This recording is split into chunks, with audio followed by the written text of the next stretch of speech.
कल रात के भीषण तूफान ने गांव के कई कच्चे छप्पर उड़ा दिए थे, लेकिन वो सदियों पुराना बरगद आज भी सीने ताने खड़ा था। उसकी लटकती हुई जटाएं मानो समय के उन रहस्यों को जकड़े हुई थी जिन्हें आज बाहर आना था।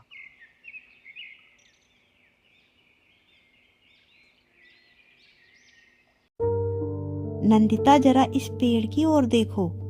कल रात जब बिजलियां कड़क रही थी तो मुझे लगा शायद यह बुढ़ापा अब और नहीं झेल पाएगा, पर देखो इसकी जड़ें मिट्टी के भीतर कितनी गहरी हैं। यह सिर्फ एक पेड़ नहीं, हमारे पूर्वजों की आखिरी निशानी है। दादी कहती थी कि इस घर की हर दीवार की कहानी इस बरगद ने चुपचाप सुनी है। दीदी, आपकी बातें सुंदर है, पर हकीकत मटमैली है। देखिए, बारिश ने नदी के पानी को कैसा गंदा कर दिया है। कपड़े धोना मुसीबत हो गया है।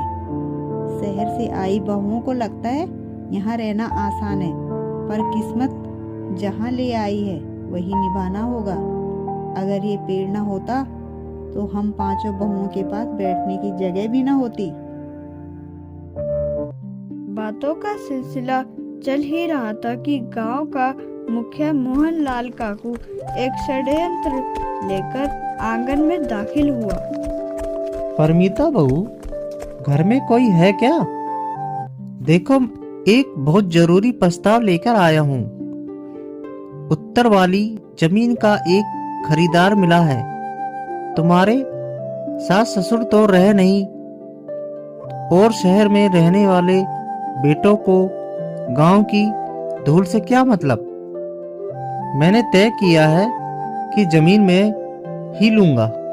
ये देखो कागजात।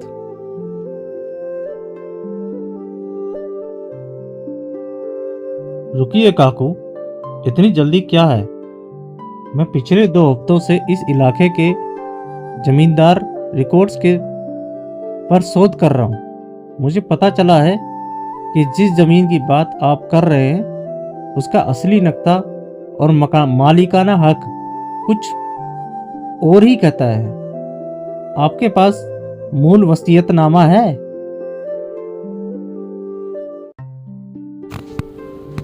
तुम कौन हो भाई? घर के मामले में बाहरी लोगों का क्या काम? बहू, इसे समझाओ। आर्या की दखल अंदाजी ने काकू को बेचैन कर दिया।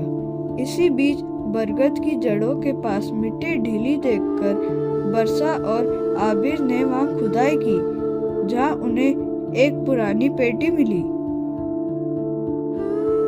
दीदी, आर्या इधर देखिए। मिट्टी के नीचे यह पुरानी धातु की पेटी दबी थी। इसमें बहुत पुराने कागज और एक पांडुलिपि है। इसे ध्यान से देखिए। इसमें लिखा है, सोना हीरा नहीं बल्कि विपत्ति के समय यह बरगद का पेड़ सूखी रहने की कुंजी बनेगा। इसका मतलब साफ है, यह खजाना सोना नहीं बल्कि वो सत्य है जिसे सालों से यहाँ दबाया गया है। हटो, मुझे देखने दो। इसमें लिखा है कि असली खजाना प्रेम और एकता है, पर काकू तो कह रहे थे कि यहाँ बहुत कीमती चीजें छुपी हैं। काकू, क्या आप इस कागज की बात कर रहे थे?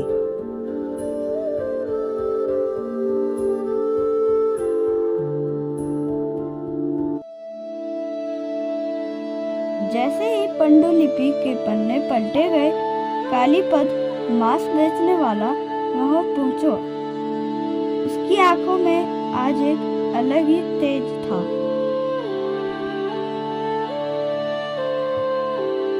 बहू, आज मांस का दाम नहीं, न्याय का हिसाब होगा। आबिर बाबू ठीक कह रहे थे, मीठे शब्दों के पीछे कड़वे सच होते हैं।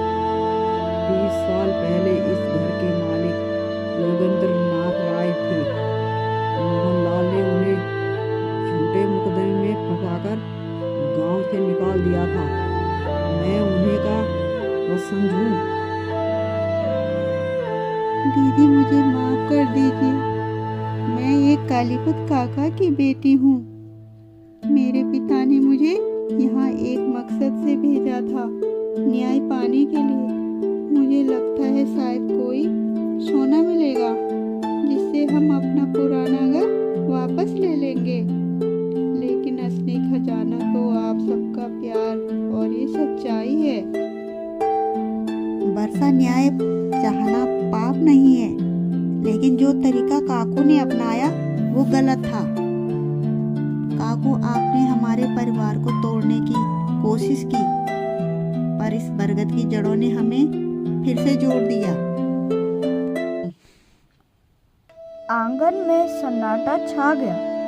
मोहनलाल काकू का सिर शर्म से झुक गया और वह बिना कुछ बोले वहां से चले गए। अपिरता ने अपनी गलती मानी और सबने मिलकर एक नया संकल्प लिया।